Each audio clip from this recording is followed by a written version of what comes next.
Hello everyone. So in this video, we are going to be talking about polar molecules and non-polar molecules. And you should already have learned about polar bonds and non-polar bonds. So just as a review, a polar bond is a covalent bond where the bond has a negative side and a positive side because one of the elements is more electronegative. So you might think, well, isn't a polar molecule just a molecule that has polar bonds in it? And the answer is sometimes, but sometimes a molecule can have polar bonds and still be a non-polar molecule. So to understand how this works, we need to remember the shapes that molecules can take, the three-dimensional shapes that we talked about, such as tetrahedral, trigonoplanar, trigonopyramidal. These shapes are going to help us figure out if a molecule is going to be polar or non-polar. So let's look at an example where a molecule has polar bonds and is a polar molecule. So water is a great example of this. Water is a polar molecule. It's got a negative side and a positive side. So notice it doesn't just have polar bonds, but the whole molecule has a negative side and a positive side. And that is because the two bonds are not pulling against each other. If you think of a tug of war, if you think of these two polar bonds doing a tug of war, they don't pull against each other, they don't cancel each other out. And so overall, the electrons are getting pulled to like the top of this molecule and pulled away from the bottom. So there is an overall dipole for this molecule. Basically, these two bond dipoles add up to create this molecular dipole. So we can say a polar molecule is a molecule where one end is partially positive and the other end is partially negative.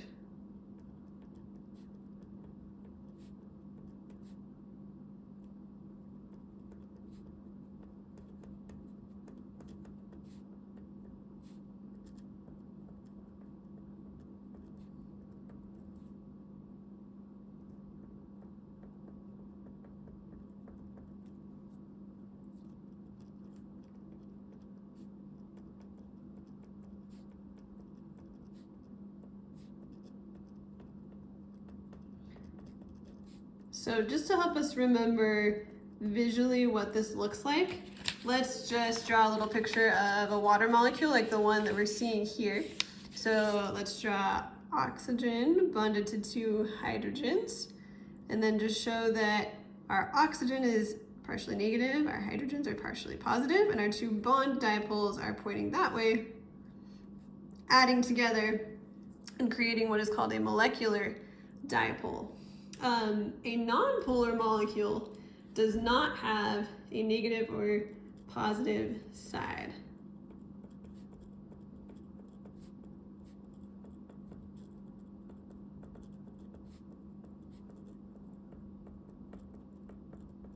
So this could be either because the molecule doesn't have any polar bonds. So for example, if we have a molecule with two chlorine atoms, those two chlorine atoms have the same electronegativity.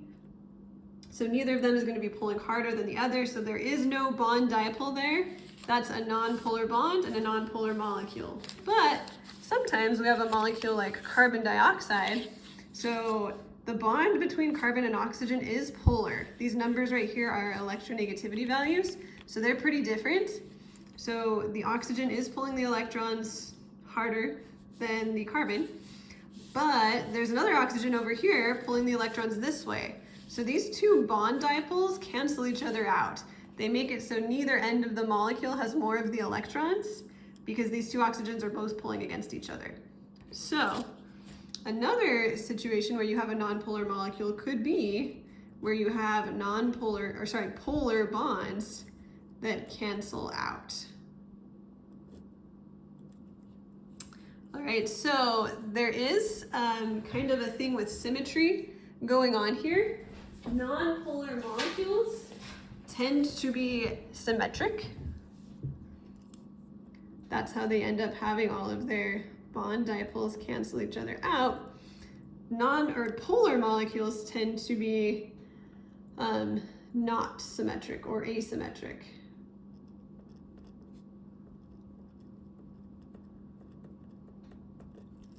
Okay, so the best way to get a feel for this is to look at a bunch of examples and figure out whether they are polar or non-polar.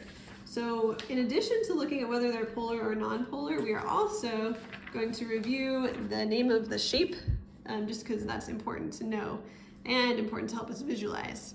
So we already talked about this molecule. This is a linear molecule. And again, if we draw in these bond dipoles, we can see that they cancel each other out. So this is going to be a non-polar molecule. If you have a linear molecule, it's going to tend to be non-polar unless the atoms on each end are different. Like if we had an oxygen here but a hydrogen here, that would be a different situation, and that could be polar. This molecule has two atoms bonded to a center atom, but there is a lone pair there. So that creates a bent molecule, and there will be dipoles going down. Oxygen's very electronegative. And are those canceling each other out? The answer is no. There's an overall molecular dipole going that way. So this could be polar. Okay, here we have another bent molecule. This is bent with two lone pairs. This is water. Again, here the dipoles are going up, but again, they're not canceling each other out. So overall, the molecule is going to have a negative side and a positive side. So it will be polar. Now let's look at this molecule. This is 3 bonding groups, but no lone pairs, so that's called trigonal planar. And the dipoles are actually going to all cancel each other out. This one can be a little hard to see, but if you imagine, again, doing a tug of war with 3 teams, they're all pulling the exact same strength, there's going to be no winner here. This is going to be a standoff. So basically these dipoles are all canceling each other out. This is going to be non-polar. So trigonal planar, it's a very symmetrical shape. As long as the atoms on the outside are all the same, that's going to be a non-polar molecule. This shape is 3 bonding groups with 1 lone pair. So that is called trigonal pyramidal or trigonal pyramidal. And it's helpful to remember that that shape is not flat the way it looks. It's actually kind of like a very shallow pyramid with the N at the top and the 3 H's kind of down below. And this would have 3 dipoles. Again, it kind of looks like these 2 would cancel each other out, but they wouldn't because this is 3-dimensional. But either way you look at this, the dipoles are not all canceling each other out. So this is going to be polar. Trigonal pyramidal shapes or trigonal pyramidal shapes tend to be polar because they're not symmetrical enough to have all of the bond dipoles cancel out. Here we have another trigonal planar molecule, but this one is different. We've got a polar bond here, and these 2 atoms are hydrogen, whereas this is oxygen. So since these are different atoms than the oxygen up here, this can still be a polar molecule. It still can have a molecular dipole. So we're going to put this one as polar. Let's now look at some tetrahedral shapes. Remember, if we have 4 bonds or 4 bonding groups, that's going to be a tetrahedral shape. And this looks very symmetric. Even in its 3-dimensional form, it might be hard to see it, but this is symmetric enough that if these atoms are all the same, all the outer atoms are the same, they're going to cancel each other out, and it's going to be non-polar. But if we have a tetrahedral shape and some of the atoms are different than others, the fluorine's actually going to pull harder than the chlorine, so there is going to be a little bit of a dipole here. Basically, this is not symmetric, so it is going to be polar. Okay, another way of thinking about these, if you don't like thinking about the bond dipoles and the arrows, if you want to think about symmetry, you can just think about cutting the molecule in half along the bonds. And if it does cut symmetrically in half, it's nonpolar. So like if you cut this in half, that is symmetric, so it's nonpolar. This one, if you try to cut it along the bonds, so if you like go along here, it's not the same on both sides, so it's going to be polar. Same thing with water, not the same on both sides of this bond. You could cut it across this bond or this bond, so it's going to be polar. This one, no matter what bond you cut it along, whether it's there or there or there, it's going to be symmetric, so it's nonpolar.